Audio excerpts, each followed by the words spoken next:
संगम का अर्थ है दो का मेल।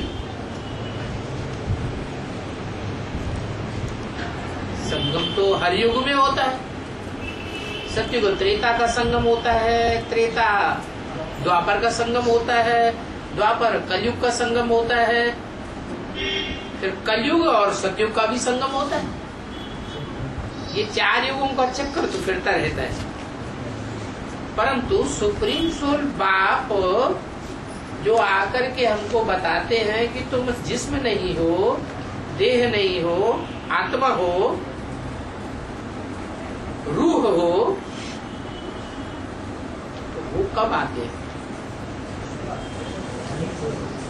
सतयुग में आने की उनको दरकार नहीं। सतयुग में तो है ही सत्य का युग, 16 कला संपूर्ण है।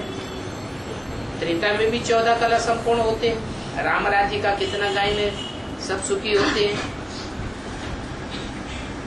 त्रेता और द्वापर के संगम में भी आने की दरकार नहीं, क्योंकि वहां भी तो दुख की शुरुआत है। द्वापुर माने द्वैतवादी पुर,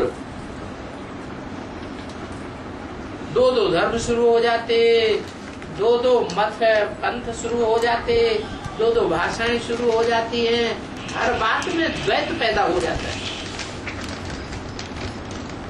तो द्वापर कहा जाता है। तो जहां द्वैत होगा वहां झगड़ा होगा, या जहां एक होगा वहां झगड़ा होगा। द्वैत माने विविचार, अद्वैत माने अव्यभिचार। द्वैत होता है तो बाप भी 2 हो जाते हैं। क्या धर्म पिता है?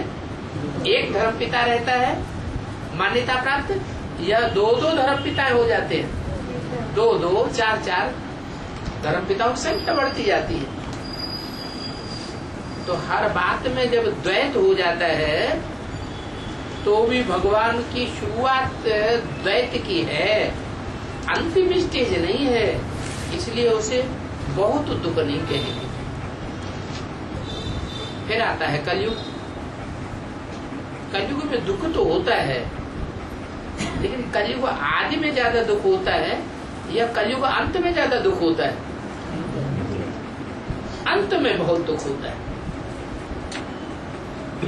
कलयुग अंत माने कलाहीन युग, कोई कला काया नहीं रहती। मनुष्यों में गुण जैसे रहते ही नहीं, अवगुण भर जाते हैं। ये सबसे गिरा हुआ युग हो जाता है कलयुग के अंत में। तब भगवान बाप आते हैं।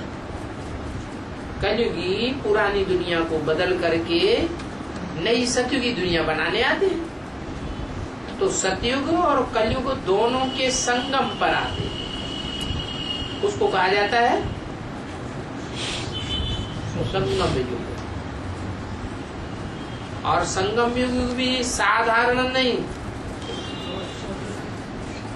बाप आते ही है नर को नारायण बनाने के लिए। नारायण संसार का ऐसा पुरुष है जिसकी दुनिया में कोई ग्लानि नहीं हुई। 33 करोड़ देवताओं की भी ग्लानि होती है, भगवान की भी ग्लानि होती है, शिव शंकर भोलेनाथ की भी ग्लानि होती है, रामकृष्ण की भी ग्लानि होती है, लेकिन नारायण की शास्त्रों में भी कोई ग्लानि नहीं। कितना उत्तम से उत्तम पुरुष होगा। तो कौन से युग में बनते हैं? गीता में तो ज्ञान है कि भगवान आकर के नर को नारायण बनाते, लेकिन बनाते कब हैं? बनाते हैं कलयुग के अंत में आकर के, गिरे गिरे मनुष्य को भी उठा करके पुरुषों में उत्तम बनाने के लिए आते हैं। तो इस युग का नाम पड़ता है पुरुषोत्तम संगम युग।